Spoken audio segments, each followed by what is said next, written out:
প্রত্যেকেই একটা কথা জানি এবং মানি, সেটা হচ্ছে মর্নিং শোজ দ্য ডে। কিন্তু আজ আমরা কি দেখলাম? Morning walk shows the day. কেন বলছি? দিলীপ ঘোষ প্রত্যেক দিন হাঁটতে বেরোন, আর এবার সস্ত্রীক দিলীপ ঘোষ গতকাল যেখানে গেলেন তারপর থেকে শুরু হয়েছে বিতর্ক।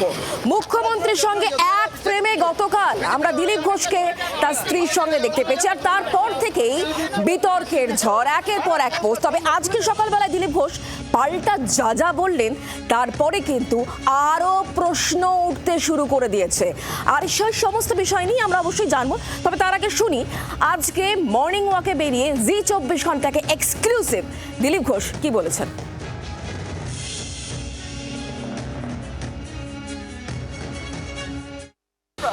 গতকালের পর থেকে দীঘায় এই মুহূর্তে যেন একটু বাড়তি হোক।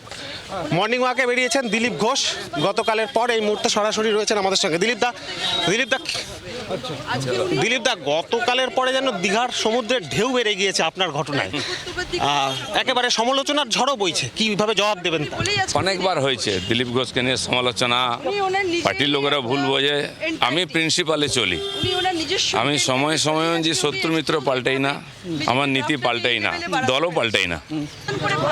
কিন্তু আপনার দল, আপনার গতকাল যেভাবে আপনি বৈঠক করেছেন বা এই মন্দিরে এসছেন, তাকে ইনডোর্স করে না, অনুমোদন দেয় না বলছে আপনার দল।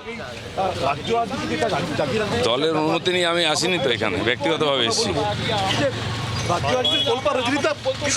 কটাক্ষ যেভাবে একের পর এক কটাক্ষ উড়ে আসছে দিলীপ দা, সেটা কি কাম্য ছিল এই ঘটনার পর আপনার মনে হয়? আপনি সস্ত্রীক এসছেন একটা মন্দিরে, স্বাভাবিক আছে না, সবার বলার অধিকার আছে। অনেক কথা বলা হচ্ছে, যে বলা হচ্ছে যে হিন্দুদের উপরে যখন আক্রমণ হচ্ছে সেই জায়গায় দাঁড়িয়ে আরও একটি সনাতনী যজ্ঞ চলছিল, সেখানে না গিয়ে আপনি এখানে কেন? কি ভাবনা থেকে আপনি এখানে আসা? হিন্দুদের উপরে কি আক্রমণ প্রথমবার হলো নাকি? স্বাধীনতার আগের থেকে হয়েছে।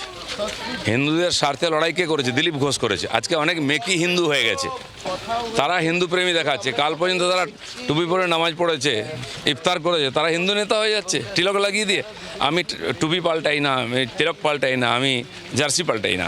আমি হিন্দুর জন্য আছি, বিজেপির জন্য আছি। কিন্তু পার্টি যদি আপনার বিরুদ্ধে কোনো রকম ব্যবস্থা নেয়, পার্টি কী করবো সেটা পার্টির ব্যাপার, দিলীপ ঘোষ কী করবো ওটা আমি ভাবি। মমতা বন্দ্যোপাধ্যায়ের আতিথেয়তা কেমন লাগলো দিলীপ দা?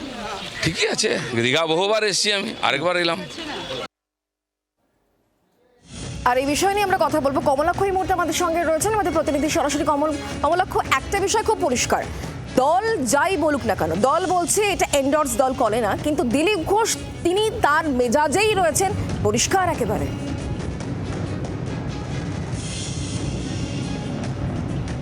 না, সেটা তো ঠিকই আছে, কিন্তু প্রশ্ন হচ্ছে হলোটা কি? তাহলে দিলীপ ঘোষ তো জবাব দিয়ে দিলেন, সপাটে উত্তর দিলেন, নাম না করে শুভেন্দু অধিকারীকে, সৌমিত্র খাকে, এমনকি সুকান্ত মজুমদারকেও নাম না করে নিশানা করেছেন। তার জবাব তিনি সপাটে বলেছেন। এমনকি দলের লাইন কি হওয়া উচিত সেটা নিয়ে তার মন্তব্য জানিয়েছেন। 2021-এর আগে পার্টির অবস্থান কি ছিল এবং বর্তমানে পার্টি যে একেবারে তার যে তলানিতে পৌঁছেছে সেই বিষয়েও কিন্তু প্রকাশ্যে বলেছেন। কিন্তু ইস্যু এইখানে নয়, ইস্যু এখানে থেমে থাকছে না। আরও নতুন করে দীঘার এই যে মুখ্যমন্ত্রী এবং দিলীপ ঘোষের যে সাক্ষাৎ, এই সাক্ষাতের একটা সুদূর প্রসারী প্রভাব আছে। অবশ্যই এই প্রশ্ন সবার মধ্যেই জাগছে যে এই ঘটনায় ডিভিডেন্ড কে তুললেন? এই ঘটনায় ডিভিডেন্ড কি মমতা বন্দ্যোপাধ্যায় তুললেন, না এই ঘটনায় ডিভিডেন্ড তুললেন দিলীপ ঘোষ?